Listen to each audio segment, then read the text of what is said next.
Bismillah ar-Rahman ar-Rahim. Welcome to Tahar Scholar. We are السبت 13 جانفي 2024 or in English Saturday the 13th January 2024. We are still in chapter 1, root of an equation, and we start practicals. This is first practical, and there will be only one practical for this chapter. So this is the last video for chapter 1. Next time, inshallah, we start a new chapter. The main goal of this practical is to implement Abou-Kamel's method and to test it using a sample of equations. So let us first summarize the method, what we have seen already in the previous videos, and then we start our practical.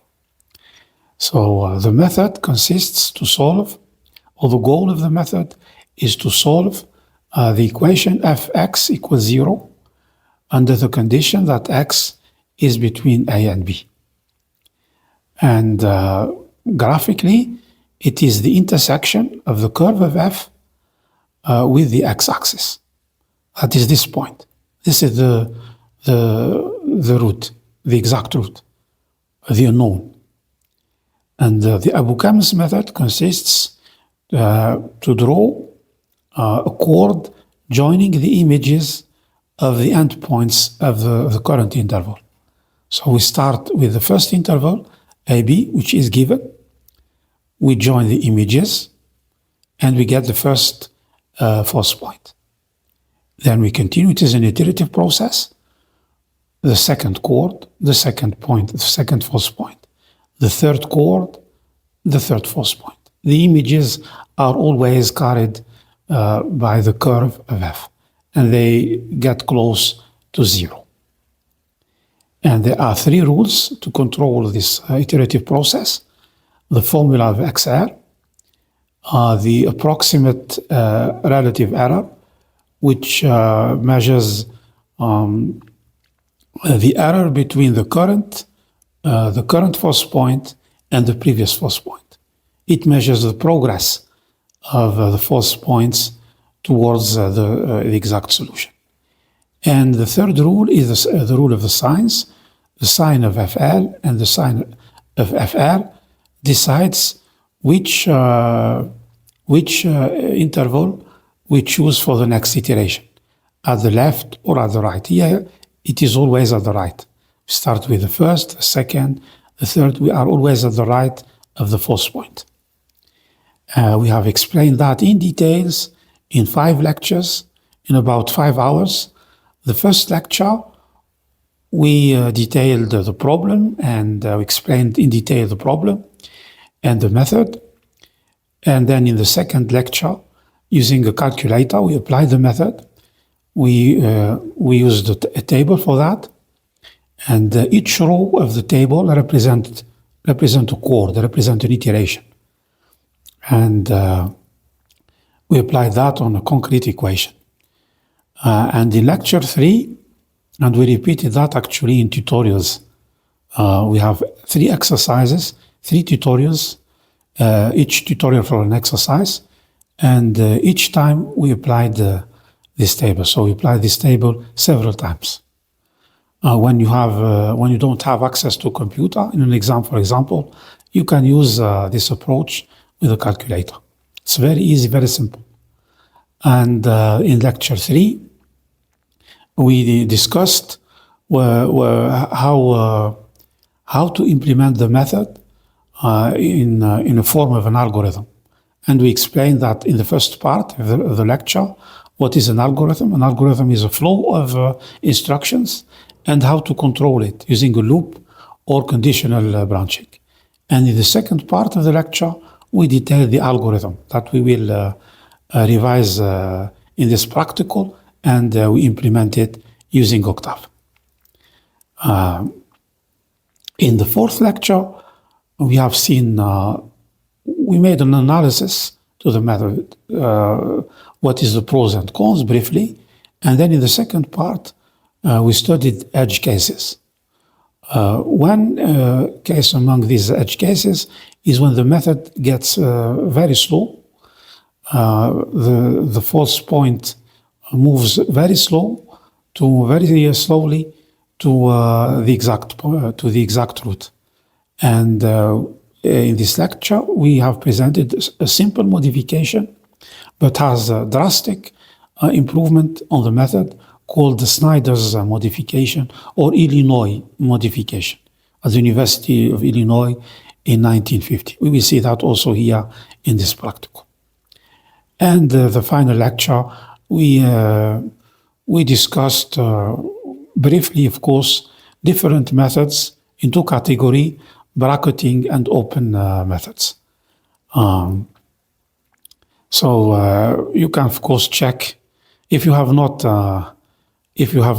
studied the lectures. You cannot, of course, understand the practical, or you will not understand it well.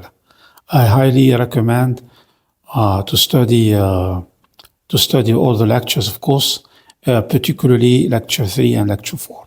If you have already watched the videos but forgotten, check the second part of lecture 3 and the second part of lecture 4. Either at the end of this practical or before to continue. You can pause the video, watch lecture 3 and 4, and then come back. Otherwise, you cannot, because I have, when I was a teacher, I have seen many students, they don't care about lectures. They care only about tutorials and practicals. But that's a wrong approach to learn in any module. Because you need a good understanding of the theory, the algorithm in particular, and edge cases. Then you go to practical to implement in a concrete way, to program, to code. But you need a background for that. So this is the summary of the method, of Abou-Kamel's method, the topic and Abou-Kamel's method. The algorithm, as I said, we have explained it in detail in lecture 3, in the second part of lecture 3. Here I summarize it. An algorithm, first thing first, the input and the output. What you give as input and what you expect your algorithm to give you as output. The input is the function, XL and XU, the lower bound and the upper bound that define our interval, that is A and B, the first interval. Then max EA. Max EA is the upper bound of the absolute value of the approximate relative error. If the absolute value of EA is less than max EA, we stop. We break. We have reached a good approximation to the exact root. And the tolerance is to test if a number is under 0. It is the smallest number, the smallest positive number that could be stored in a computer. So anything less than tolerance, any positive number less than tolerance is 0, is considered a 0. And you can, of course, code that directly in the algorithm, or better, as I did here, you ask the user to give it as an input. And for the output, XR and FR. You can also add the approximative error. But we don't need that because we don't really need to know the error. All what we know is that it is less than a given bound. For example, we know that the error is less than 1%. It doesn't matter it's 0.8 or 0.1. So we can add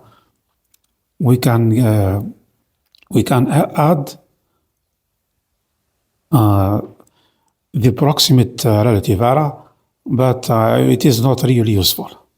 So we can have only XR and FR. In the lecture, I have explained also that the output contain EA. But it is useless. We will not use it in this implementation. So the algorithm then starts, the body of the algorithm. We initialize FL and FU. FL is the image of XL, and FU is the image of XU. We calculate them using F, the given function. And we initialize the XR, the false point, the first false point, and then we start to loop. We store the current XR in the old XR. XR0 is the old XR, the previous XR. And XR is the current XR. So XR is equivalent to XRI, the current false point. And XRO represent the previous XR, XRI minus 1. In the theory, when we analyze the method, we say XRI, XR at the ith iteration. But we cannot do that in MATLAB, so we use XR and XR0. XR0 is the previous, and XR is the current false point. So this is for the meaning. And the second, the loop has 3 parts.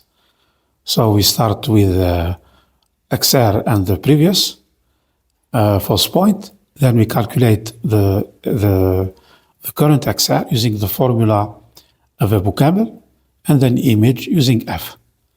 And in the second part, we test. If the absolute value of FR is less than tolerance, we stop.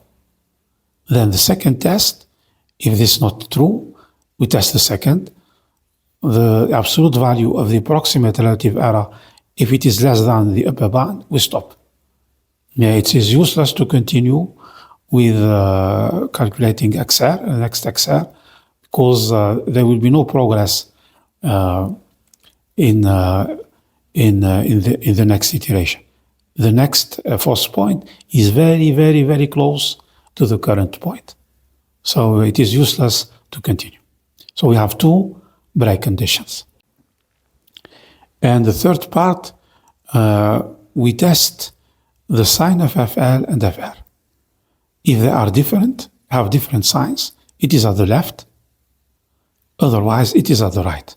At the left means the next interval will be XL, XR.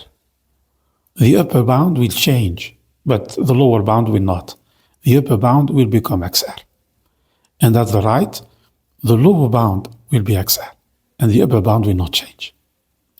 And we repeat until these break conditions, one of these break conditions is met, we break.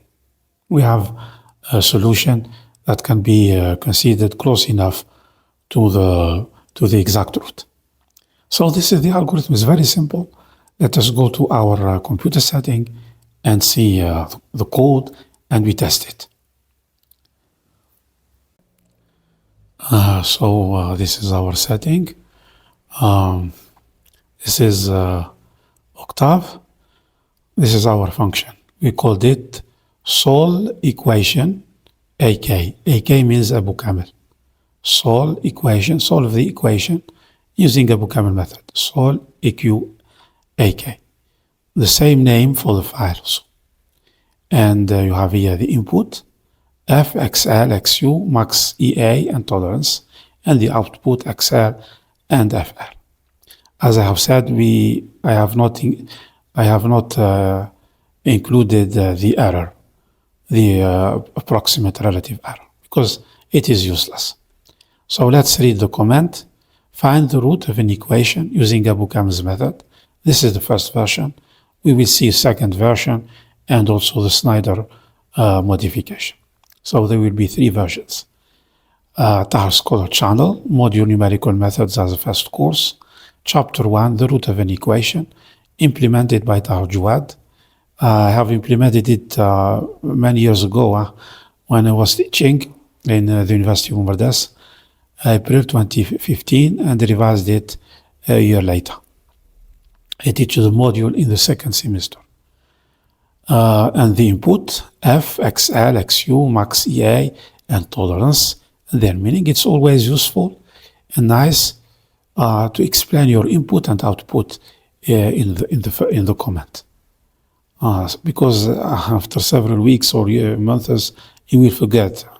Or maybe for someone who is reading your code. And the output, XR, the false point, FR, the image of the false point. So as I said in the notebook setting, we start with the initialization and then the loop. In the initialization, we calculate FL, the image of XL, FU, the image of XU, XR equals 0.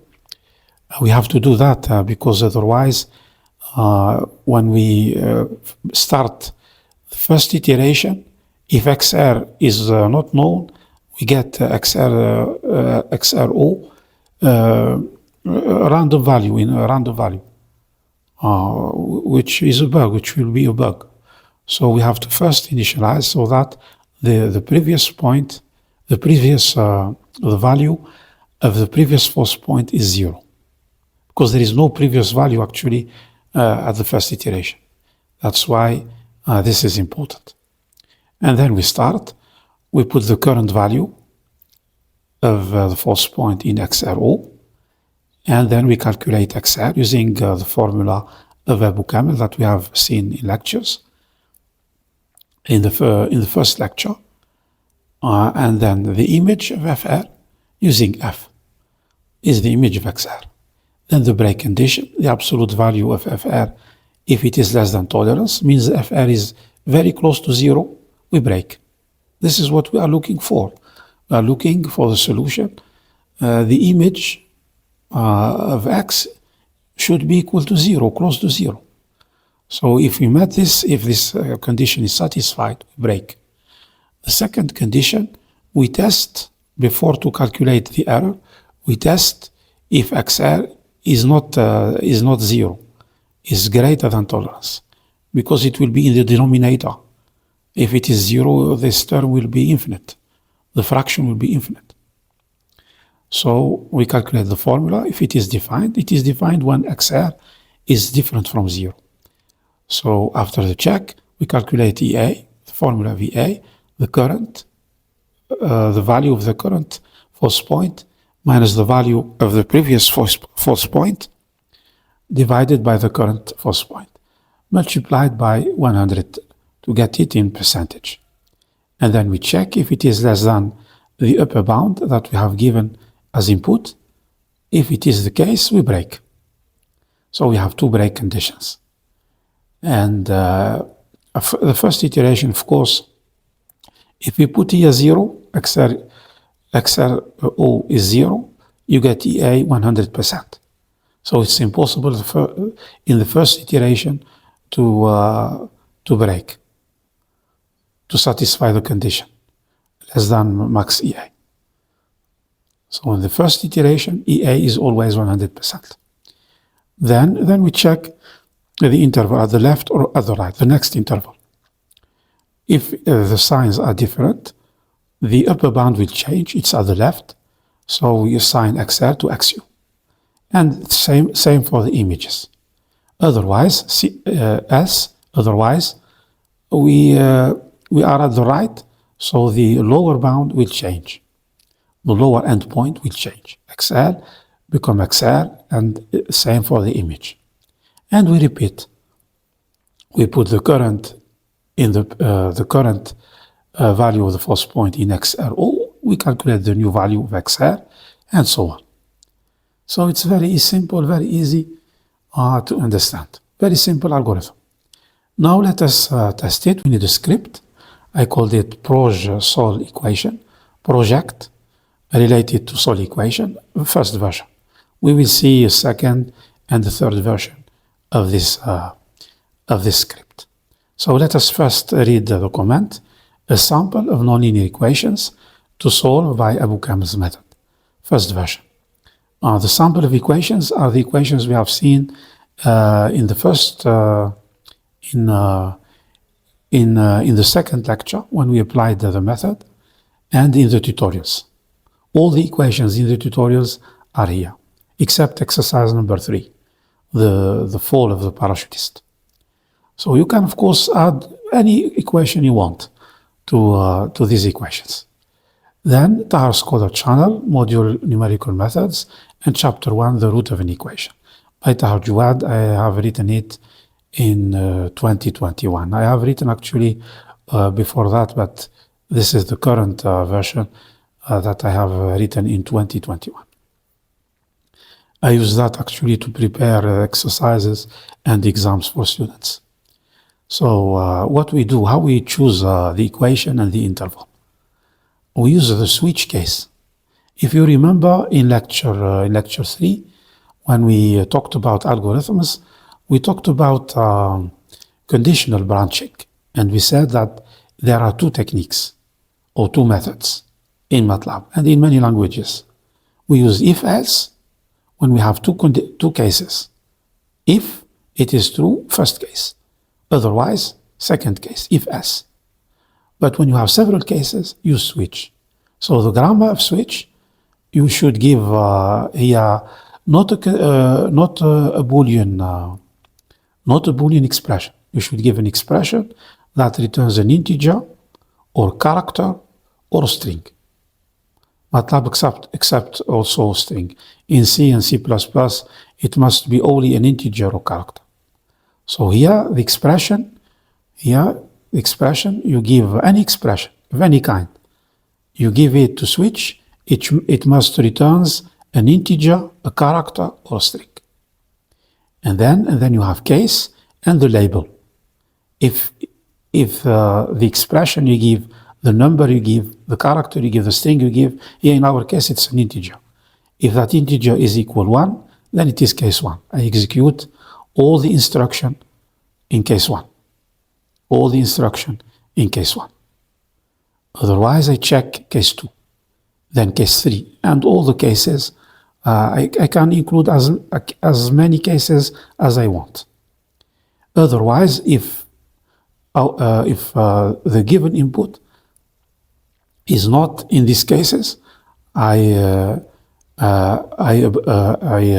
finish, or how to say that, abort. I abort the script using function error. Function error will abort the script, will finish the script, we terminate the script, and display this message on the console, invalid input. Because we cannot deal with your cases. I have only 9 equations. If you, for example, introduce 10 or 11 or 0 minus 1, it will abort the script and display the error message. And as you can see here, this is equation. So f is defined. F is called a handle function. A function handle. A function handle, not handler. A function handle. And I have explained that already, I think, in lecture 2, I think, when we draw the function. So we start with at, then the independent variable x, and then the body of the function. We call that an inline function. You define it on the spot in a single line. We call that an inline function. This is the header. This is the header of the function, and this is the body of the function. So this is the equation we have seen in lecture 2. And all the rest we have seen in tutorials. This is exercise number 1. This is exercise number 1. Number 1. We have solved it using a calculator in tutorial number 1. And in tutorial number 2, we have not solved all these equations. We have solved only this one. But I gave the result of each equation. So we have the function that defines the equation and the interval a and b. So if you choose case 1, f will be set to this value and a and b to these values. So it's very simple. The grammar switch, give a number, a character, or string, in this case a number, an integer, and it ends by and switch, and it has two clauses, case, otherwise. How we give the number? We use a function input that we have already seen several times. The function input will display a message, equation number, and wait for the user to introduce the number. So if you introduce 1, you get case 1. If you introduce 2, you get case 2, and so on. And then I print the equation. I use a function called func2string. It transforms the handle f to string. It returns actually this as a string. But I do not want all this, the header and the body. I want only the body. If you count 1, 2, 3, 4, 5, we start at the 6th character, whatever the expression is. So I select not the whole string, but from 6 till the end to get only the body of the inline function. And then I add equal to 0. So this flag percentage %s will be replaced by the body of the function, of the inline function you have chosen. And then x in the interval a and b. I use the specifier f for a floating point and 1 digit in the fractional part. And that's it, I print the equation and its interval. And then, so this is the first part of the script. We prepare the data. We choose an equation and its interval. Then we call our function to test it. We give to it as input f, a, and b. This is the upper bound, max EA. It's 0.001%, so it's very small. If you remember in exercises, we work with 1% in order to not exceed 5 lines or 5 rows in the table, because it's hard with a calculator. But here we can give any number we want. Any small, we have here chosen 0.001. We can also decrease it later. In this practical, we see we can decrease it even smaller. And the tolerance is 100 times APS. APS is the smallest positive number in Octave, and in many languages. And then we print the results. We prepare the result, we call the function, and then we display the result, XR and FR. And also we plot the function to see it graphically, visually. So let's execute it. Okay, let's go to the console, command window, equation number 1. Okay, let's move our equation here. But as you can see here, we have just a curve. There is no x-axis, and I would like to display the axis, the x-axis, a line between A and B. This is A, 0, and this is B, 1. So the x-axis, and I would like to draw the grid. How I can do that? It's not our topic.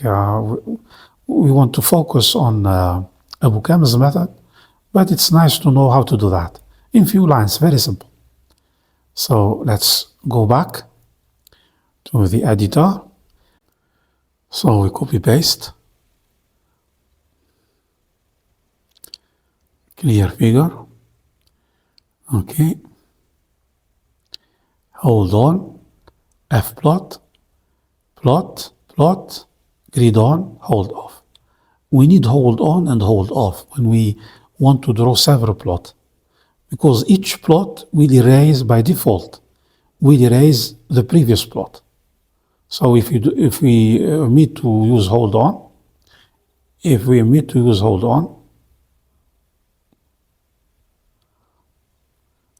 it will draw a plot, and then the next plot will erase it. The next plot will draw a line, and then the third plot will draw the point. It will erase the previous, and we get only 1 point on the figure. And that's not what we want.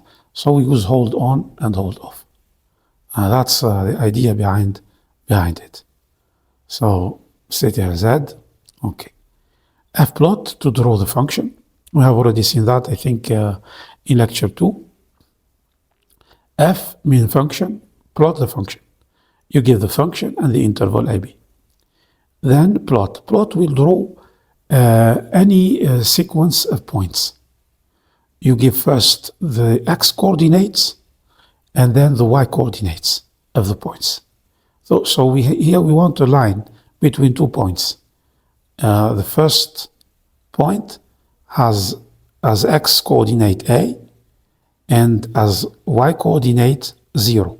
And the second point as x coordinate B and as y coordinate 0. This is the x-axis between, not the whole axis, but the segment AB on the x-axis. That's why the y coordinates both are 0. You give that in a vector, in a row vector or a column vector. If this is a row vector, this also should be a row vector. If it is a column vector, then this one also column vector. And here you specify the color of the line, red, and this means, this hyphen means a line. You should draw a line. You can draw a line, or you can draw only a marker at each point. Or you can do both. You can write a marker and the line. You can do that this way, in this way, or you can write it in this way.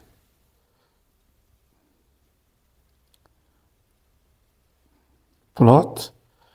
This is a short way to do it. To specify the property of the line, you can do that this way. Line style.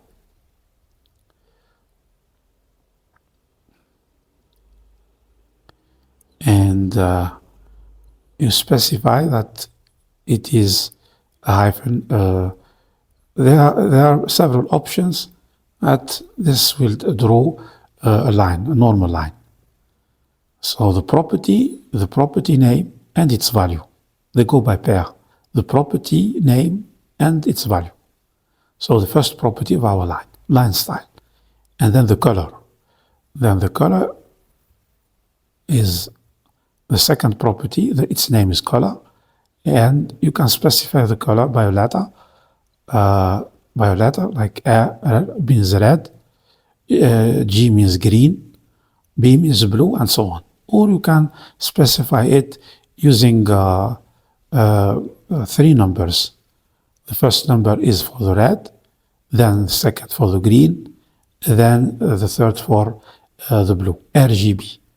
R red, G green, B blue. So if you want red, we do 1, 0, and 0. The number here is a real number.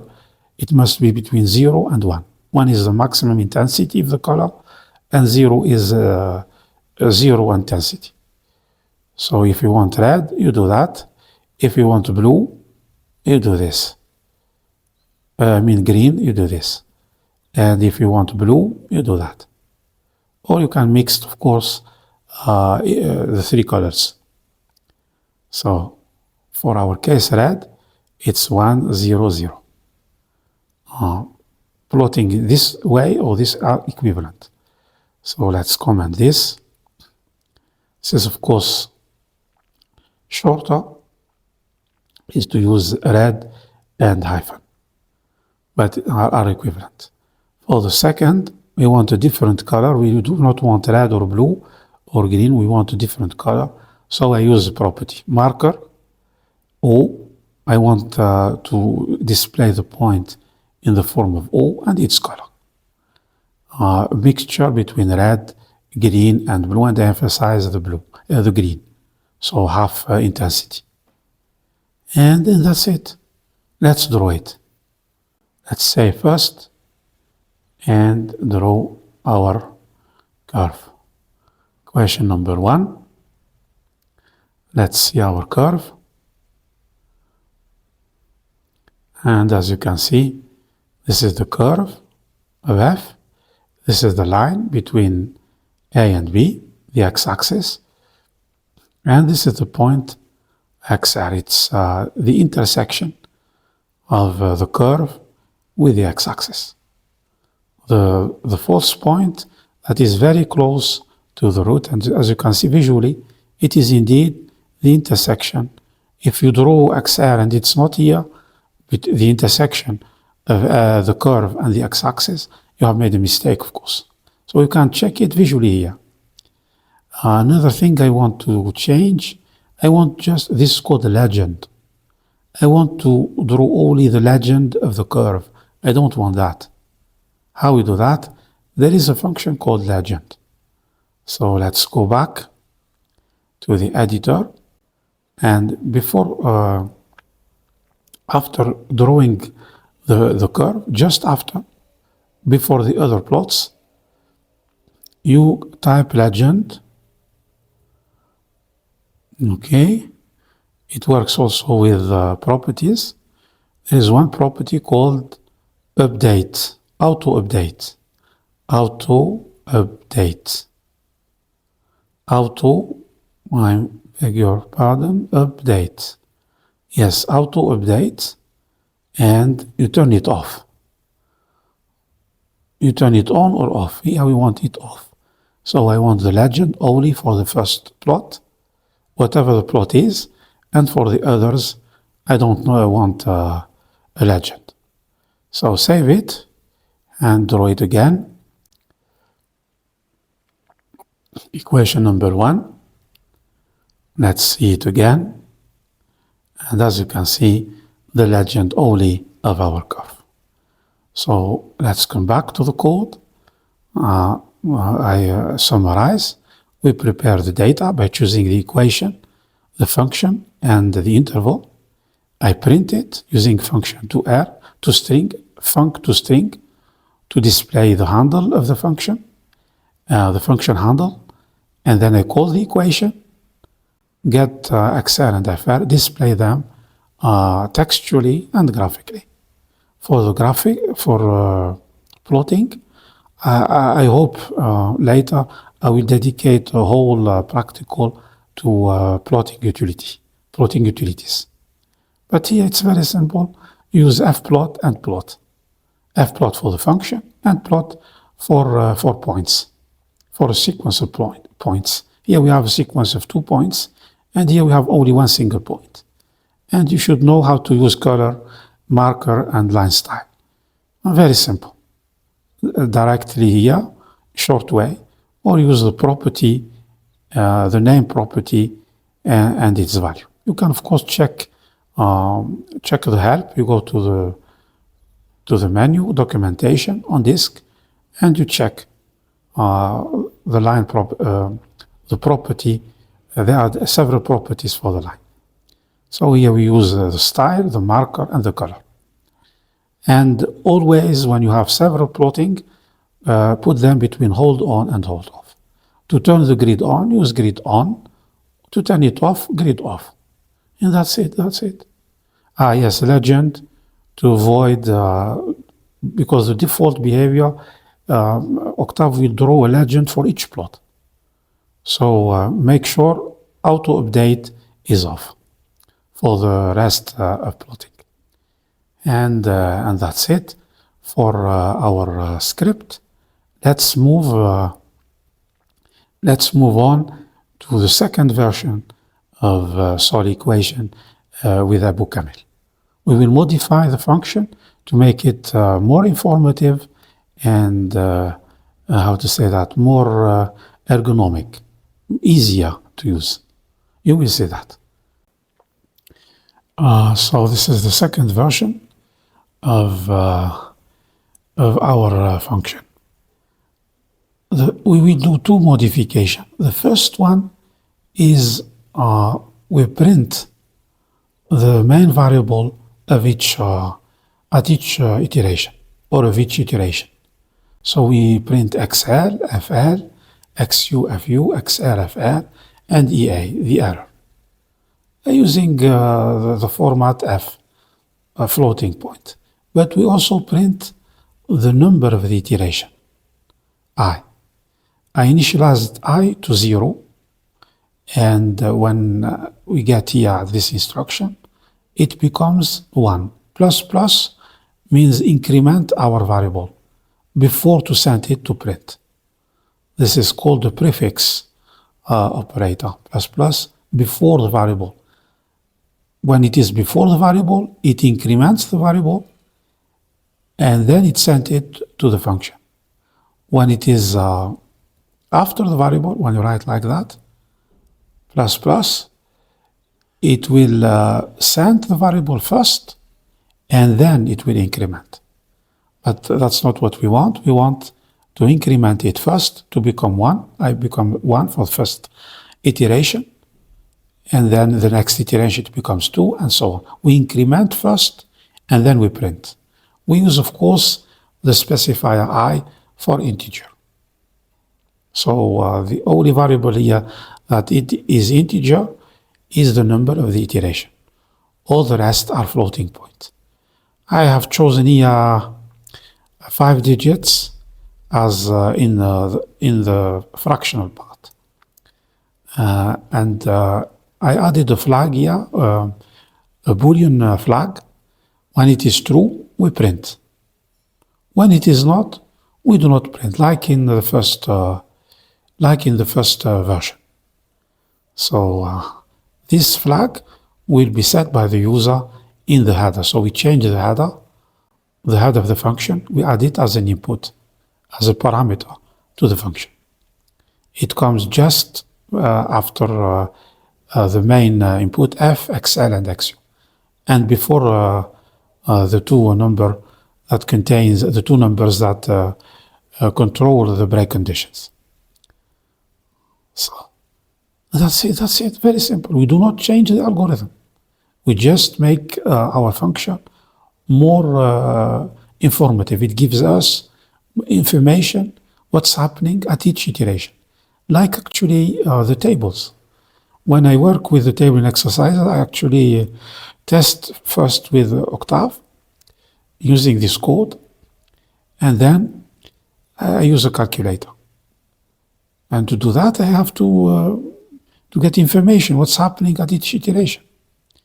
So it is useful always in your code if you want to add printing, a clause where you print, to put it in an if condition. If the flag you want to print is true, print. Otherwise, the function will work without printing, because often we don't want to print. Only when we want to study further the algorithm or for educational purpose, we print. That's why I use it as a Boolean flag.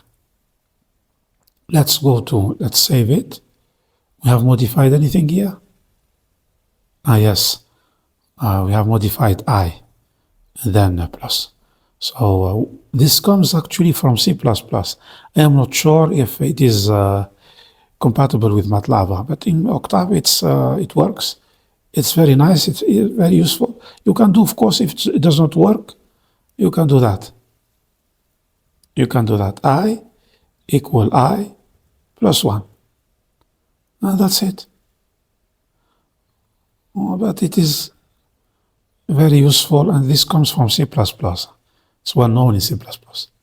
So let's save, go to the script, and modify our header. So here we will put true to print. If you don't want to print, put false. So save, and let's test the first equation again. And as you can see here, are printed, the iterations are printed, the first, the second, the third, the sixth. Be careful here, the last iteration is not printed, is outputted here. This is the 7th iteration. Because if you be careful with the function, if you observe carefully, when we reach the last iteration, we break. We break before we print. So the last iteration will never be printed by the function. It will be printed by the script, because the script will print the solution. After we call the equation, we print. Just after, we print the last iteration, XR and FR. Not all the values, but the main value, XR and FR. So let's come back to the command. So this is the previous iteration, and this is the last iteration. And you can see here, this is XR between 0 and 1, and FR is decreasing. also the percentage of the error is decreasing. When it becomes less than in its absolute value, less than 0.0001, we stop. We can change, of course. We can change. We don't have to use 0.01. We can change, make it even smaller. For example, 1e minus 7. Here means 10 times 10 to the power of minus 7, not exponential. I've already explained that. So, but sometimes I get student confused with that.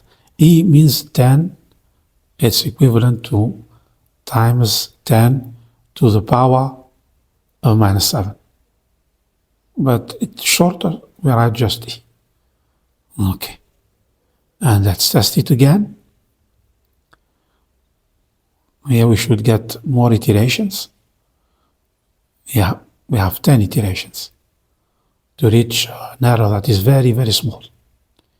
And the image of the root is also very, very small. It's close to 0. Let's keep the same input, and test other equations. Because of time, let's just test 2 or 3. So I repeat, equation number 2. Equation number 2, it takes 14 iterations. And you can see here the function. We have done that in exercise number 1, the parabola.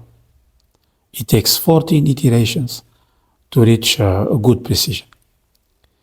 And let's test number 8. Number 8. It's an edge case we have seen in lecture 4. Number 8. Number 8 takes 81 iterations. Let's see the function.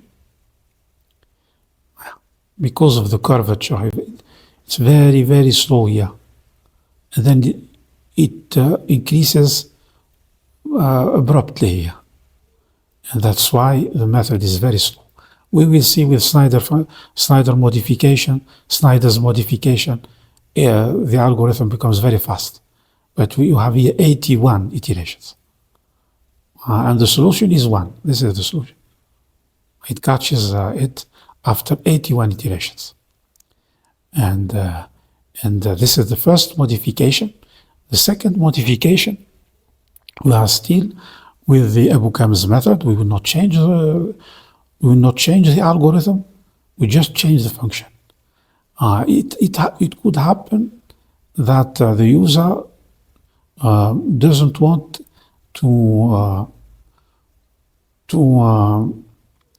give the bound, the upper bound, and the tolerance and the print each time.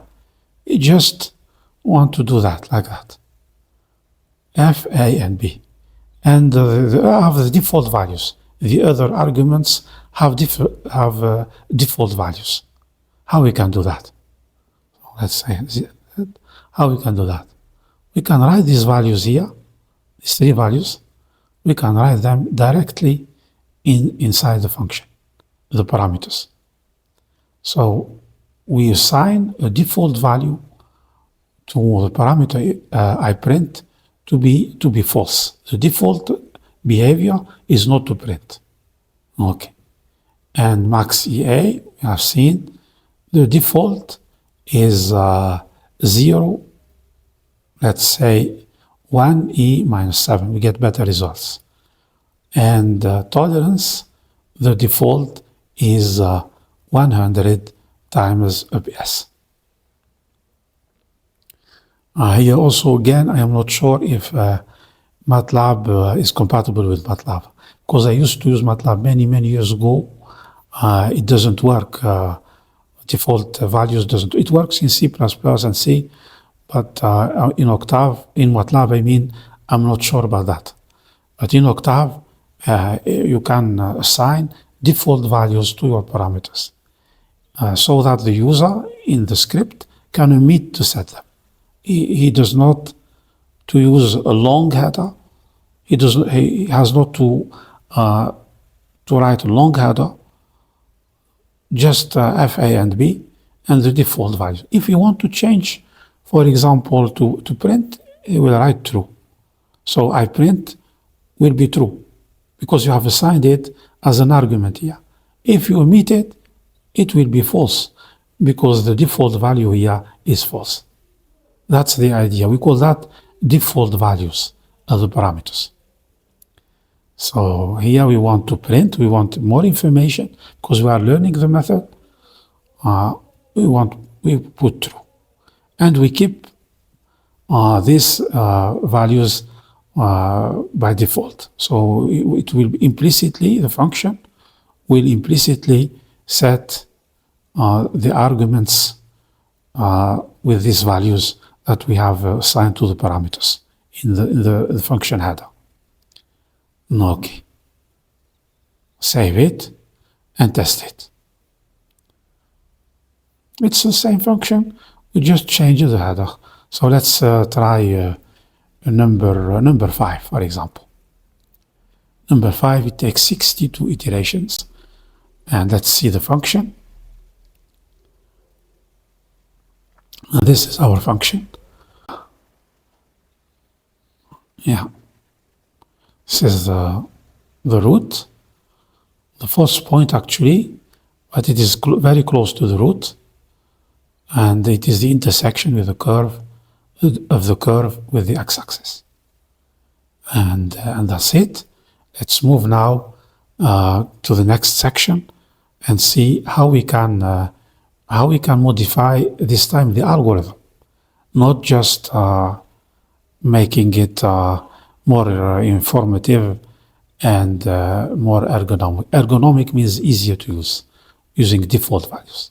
We will modify the code itself. But as you see, very simple modification. So let's move to the next section. So let's see now the Snyder's modification to improve our algorithm. So this is the curve of f, and this is the exact root. As usual, we draw the chord joining the images of the endpoints. This is our first interval, A and B. So the first chord cuts the x-axis, we get xr1. And then we have a new interval, a second interval at the right, and we join the images. We repeat the same process. The images of the endpoints. The images of the endpoints. And we get the second chord that also cuts the x-axis, and we get xr2. And normally we continue. But we can observe at the third interval that the image fr2, this is fr2, is on the same side as the previous image fr1. Here we apply the modification. We apply the modification under the condition that the image of the current false point is on the same side as the image of the previous false point. The two images are on the same side.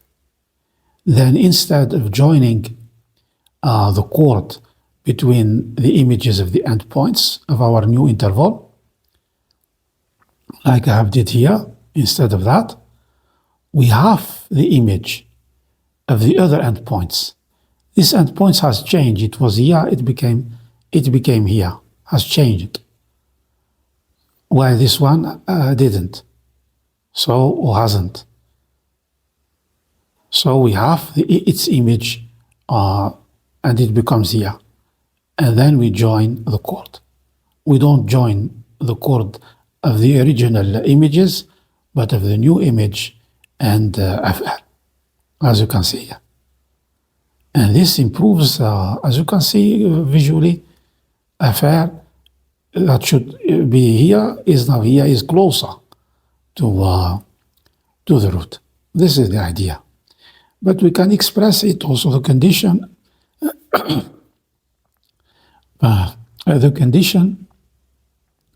that the condition that fr of the current iteration and fr of the previous iteration are on the same side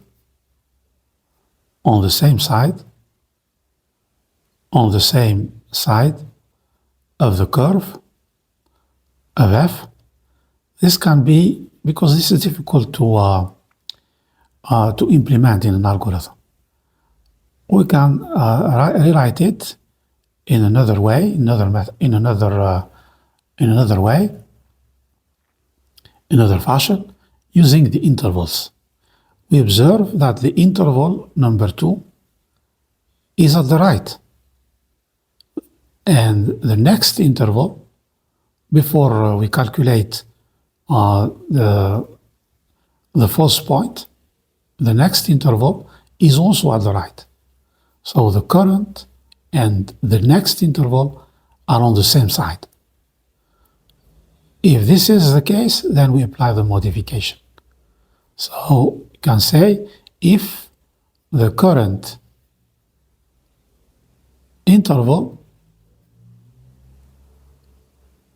and the next interval are on the same side,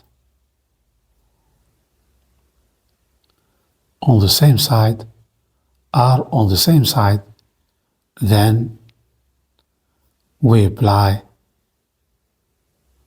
Snyder's modification.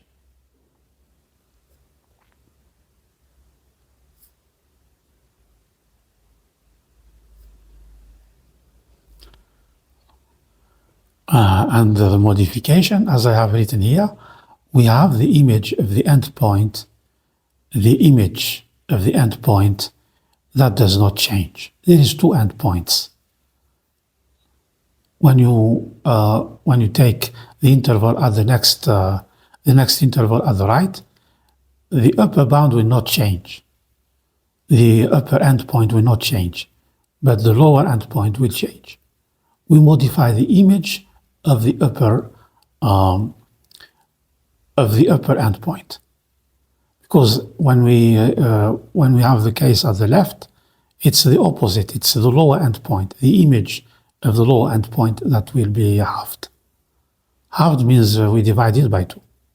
It was here, it became here, and then we join the chord. How we can write that in our algorithm? So our algorithm is basically a loop. So a loop while.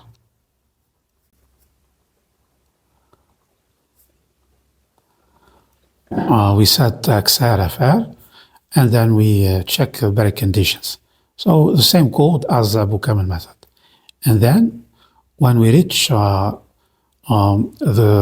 clause where we decide if the next interval is at the right or at the left, that is the sign rules, here we will apply the modification. If the sign of FL is different from the sign of FR, then we are at the left. But in the figure here is at the right. So let's do first of all apply at the right, and then we come back to the case at the left. Otherwise we are at the right. So what we do at the right, we change the lower bound or the lower endpoint. We change XL and its image. So XL, like in Abou-Kamel method, the original method, becomes XL, and same for image. FL becomes FR. Here no modification. And then what we do, we attach a flag to each interval to know if it is at the right or at the left. let's call it, our flag is a character.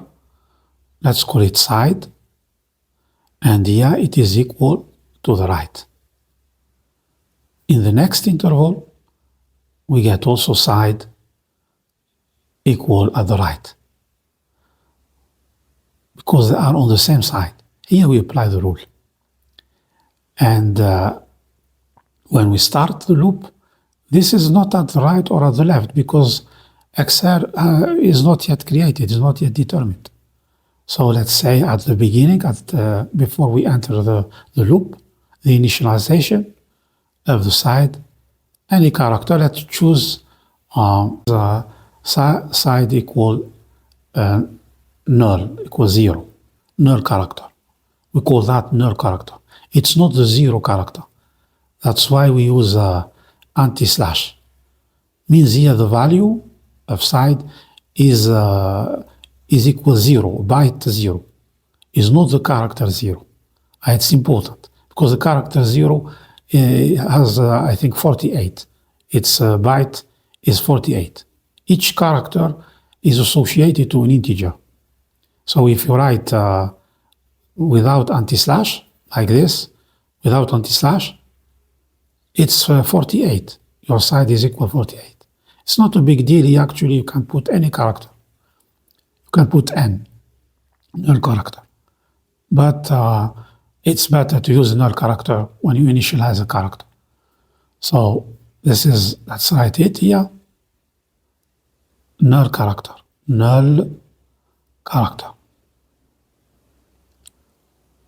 Like null pointer in C++ and C language. So we call that null character. So we initialize here side equal null character, such that the first interval, the side is neither at the left nor at the right. And then what we do, then if side, here we are in a section where the next interval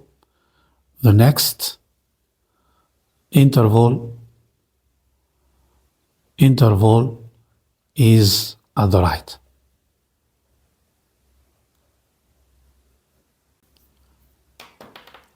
So if the current side is equal to the right, and the next interval, because we are in the section where the next interval is at the right, so the current and the next interval are on the same side, then we write FU multiplied by itself 0.5. That is, we divide, FU, not FL. The side, the end point, that does not change. The lower end point change, but the upper end point does not change. The end point was here, it becomes here. But the upper end point does not change. So its image, we have it. By using this operator, multiplication equal, this is equivalent to write FU equal FU multiplied by 0.5. It multiplies 0.5 by FU itself. This also comes from C++. And that's it. And if. Very simple. If the current side is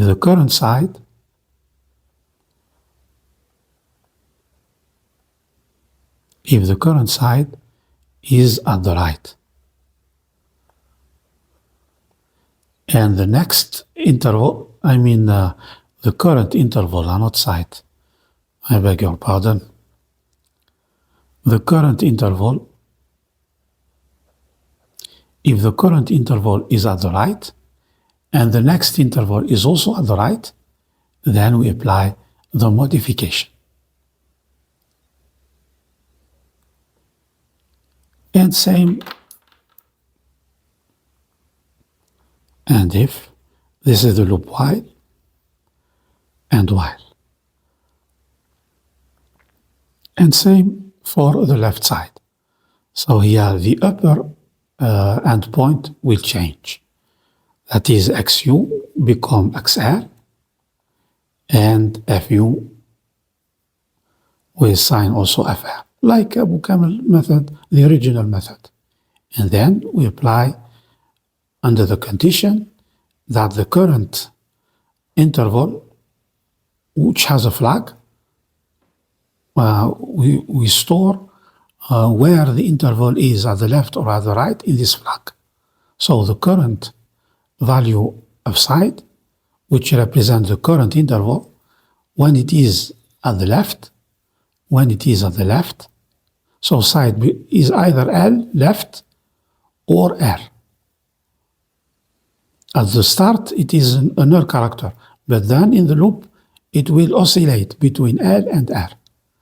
If it is L, the current interval is at the left, then we apply the Snyder's modification to the endpoints, to the image of the endpoint that has not changed, that is to FL. We have it. So we divide it by 2 or multiplied by 0.5 and if. So asymmetric. Here we modify FL and here we modify FU. This case is similar to what we see in the figure. And that's it. That's very simple modification, but it has a drastic improvement on as we will see right now. Why we divide by 0.5? Why not by or multiply by 0.5? Why not by 0.3 or 0.7 or 0.2? Because Snyder has studied this modification thoroughly and has proved that if we divide it by 2 or multiply it by 0.5, we get the optimal performance, a superlinear convergence. We get the error at not the approximative, I beg your pardon here, the exact error. At the ith iteration is estimated, it is not known of course, but it is estimated, can estimate its order. Its order is the previous relative error in its absolute value to the power of 1.43, I think. So we call that when we have this relationship between the current error and the previous error, exact error, relative exact error, we call that superlinear convergence. The detail, of course, of how he has obtained that is more difficult, is not the level of a first course. But it's not arbitrary. The coefficient here, we multiply, we use it to reduce the image, is not arbitrary. There is a mathematical study behind to make sure that the convergence is superlinear. Not quadratic, of course, but superlinear. And as we will see, it's very fast. Much faster than Abou-Kamel, 5 to 10 times faster than, at least with the sample of equations I have tested. 5 to 10 times faster.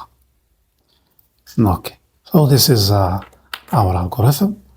Let's go to the computer and computer setting, and we see how we implement that. We copy paste, actually it's the same algorithm, and we will test it. Okay. Before to To move to the computer setting, I have forgotten here something. I have just checked it. We should update the side for the next interval. The side here, the flag, currently is equal to L. But we should update it in the case it is not equal to L. The previous, when this condition is not satisfied, that means the current side is at the right, and the next interval is at the left, because we are at the left. So we must update here, and the right side is at the left. The current value of side, the current value of the flag for the next interval should be L, because the next interval should be at the left, according to the rule of the signs. So we have to add that just after if. If the current is also equal at the left, we put also side equal at the left, so that the next and the current and the next interval are both at the left. And here we should also add, let's write it here, side at the right for the next interval, next iteration at the right. We should update the flag. So this is our function. We call it solve equation AKS for the modification due to Snyder's. And the file, of course, solve equation AKS. It's exactly the same header as in the original method, and the comment find the root of an equation using Abou-Kamel's method with the Illinois slight modification due to Snyder's in 1951. And the same comment, I have modified it in August 23. I think I was in Malaysia when I have written that. I can't remember. Or maybe before I went to Malaysia. So the code is the same, initialization. We have added here the side, the flag, that tells us if the interval is at the right or at the left. And I have already explained that we initialize it to the null character, but in the loop, because the first interval, we cannot decide if it has no meaning at the left or at the right. There is no XR. But then it will oscillate between left and right, between L, character L for left, and character R for right. And then the loop, as usual, the false point and its image, then the break conditions, we print the current iteration optionally, and we get to the section, to the clause where we choose the next interval. So if we are at the left, as usual, we change the upper bound and its image, and here we check the value of the flag. If it is equal to L, means the current interval is at the left. And the next interval, because the rule of the signs tells us the next interval is also at the left. Then we apply the modification. We have the image of L. And we also should update a side to be equal L, because they are the case where the current value of side is not L, is R. There could be a case where side is equal to R. That is, the current interval is at the right, but the next interval is at the left, because the rule of the signs tells us that the next interval should be at the left. So we have to update the side to be L. If we don't do that, if we omit this, the next interval will be also with the flag side equal to the right, which is false. That's why it is mandatory to update your flag to correspond, I beg your pardon here, to correspond to the rule of the signs. And we do that after the test, after the check. After the check. We check first, because here the value of the flag corresponds to the current interval. And then we change the flag for the next interval. And we do similarly for in the case the next interval is at the right. Then we change XL, the lower bound, and its image, and we check if the current interval is at the right, like the next interval. Then we have to apply the rule, the modification of Snyder. And we have here FU, the image of the endpoint that does not change. Because the next interval, only XL will change. XU will not change. And so its image should be halved. And side is updated to be equal to R, to the right. And that's it. It's a very, very simple modification. So we test it. This is the script, number 2, second version. We add a modification. It's the same sample of equations to choose. We call either the original method or the new method using a switch case. We ask the user to choose which method you want to use to solve the equation. If you choose one, AK, Abou-Kamel method, the original method. If you choose two, AKS. Otherwise it's an error. And then you print the result and you plot it as in the first version of the script. So this is the modification we have added. Very simple, just a switch case to choose the right method. Let's test it. So let's choose equation number 1. And let's choose Abou-Kamel method. And as you can see here, we have 11 iterations. 10 iterations, and the last one, 11 iterations. And we can see also the image. As you can see here, the root. So it takes 11 iterations with Abou-Kamel method. Let's now test with the same equation, but with Abou-Kamel and Snyder. It takes only 7 iterations. Let's now test the edge cases where the method, Abou-Kamel method, is really slow. Equation number 1 is okay here. But equation number 8, with Abou-Kamel method, it takes 81 iterations. 81 to get the root. Let's see the image. Yeah. This is the function, the curve of the function. In this case, it is very, very slow to reach the chords, subsequent chords, to reach the root.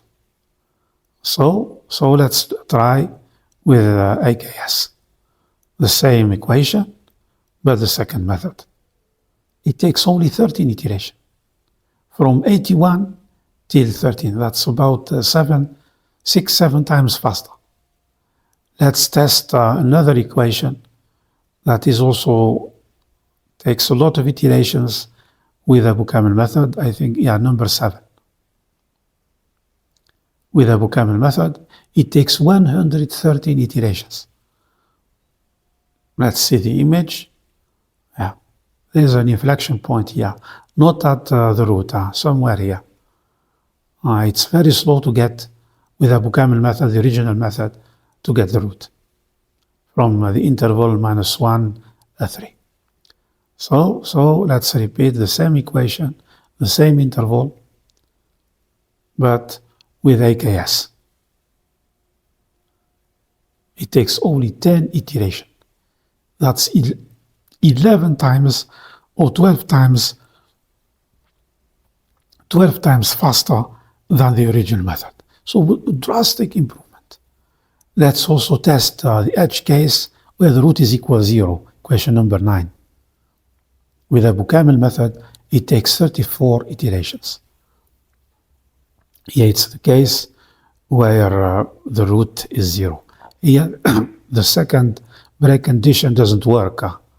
It's almost constant. It doesn't work. So we use the first break condition to get the solution. And it takes 34 iterations. Now with Abou-Kamel method, with the same algorithm, just a modification due to Snyder, equation number 9, method 2, it takes only 7 iterations. So really very, very fast with very simple modification. We just add a flag to follow if the interval is at the left or at the right during the iterations. And that's it, very simple.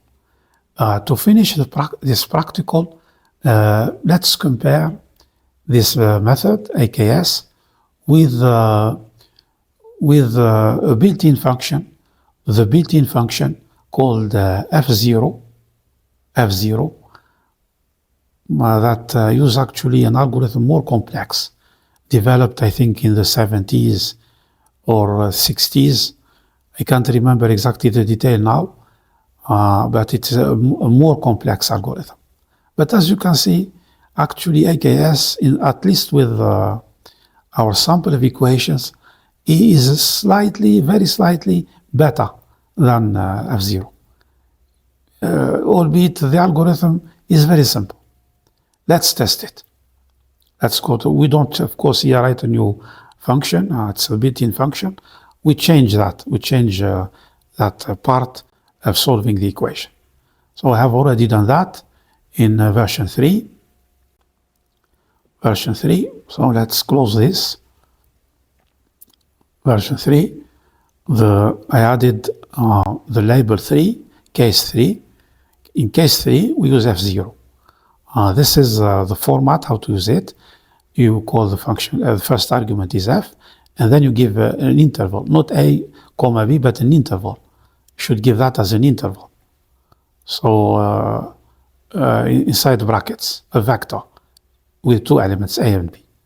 And it returns four values, XR and FR, and then info and output. These are optional. You can omit them. You can write just XFR. But we want to study further how F0 works. So we need more information. So let's say CTRZ. Info is a flag. If it is equal 1, the method converges. We get the solution. Otherwise the method has failed. So we check that. If info is different from 1, we display an error message, F0 failed. And then output is a structure. It contains, I think, 5 or 6 fields. The fields we are interested in is the number of iterations, which is the number of iterations, and the func count. Func count is how many times the function has been evaluated. In Abou-Kamel method, the number of iterations is equal to the number of evaluations of the function. Because we evaluate the function in the loop, in the number only once. This is the most expensive operation in the loop. So the number of evaluation of the function is equal to the number of iterations. But in F0, it's not the case. It's not the case. Are two things different. So we display them. And we compare func count with the number of iterations of Abou-Kamel Snyder method. So the rest is the same, exactly the same. We prepare the data, we call the method, and we display the result. So let's test it. Okay. For sake of time, let's test equation 7. Equation 7 takes the largest number of iteration in Abou-Kamel method. So 7, With Abou-Kamel method, we have seen 113. With AKS, I think 14. Let's test it again, 14. Yeah, 11. It takes 11 iteration. Okay. With AKS, it takes 11 iteration. And we repeat the same equation with F0. It takes 11 iterations, like Abou-Kamel Snyder method, but it counts, it calls the function, count func, or func count, can't remember. Func count, yeah, func count is the number of evaluation, or the number of function call is equal to 13. So actually, AKS is faster. It calls the function only 11. And I have done, of course, several tests. Let's see them here. I've summarized here. Yeah, okay. Equation 7, equation 8, equation 9, and the equation number 7, number 8, number 9. AK method takes 114, 82, 35. AKS, very fast, 11, 14, 8. And F0, the first is the number of iteration, and the second is the number of evaluation of the function. And as you can see, here 11, here 13, here 14, here 15, here 8, and here 10. Almost the same, but it's a little bit faster with AKS. Albeit F0 used more sophisticated algorithm. So indeed, as I said I think in the 5th lecture, Abou-Kamel method is the best when it is used with Snyder modification, is the best method in this topic due to its pedagogical easiness to teach, and as we have seen here, it's very fast. It can be used in real world application, and that's it. Inshallah, next time we start a new chapter. Please subscribe and share with your friends, particularly if you know a student in engineering or science, a friend or a cousin or a niece, or I don't know. Please share with them that there is a channel on YouTube that deals with numerical methods, that teach this module with lectures, tutorials, and practicals, and completely free. So see you inshallah next time. Peace.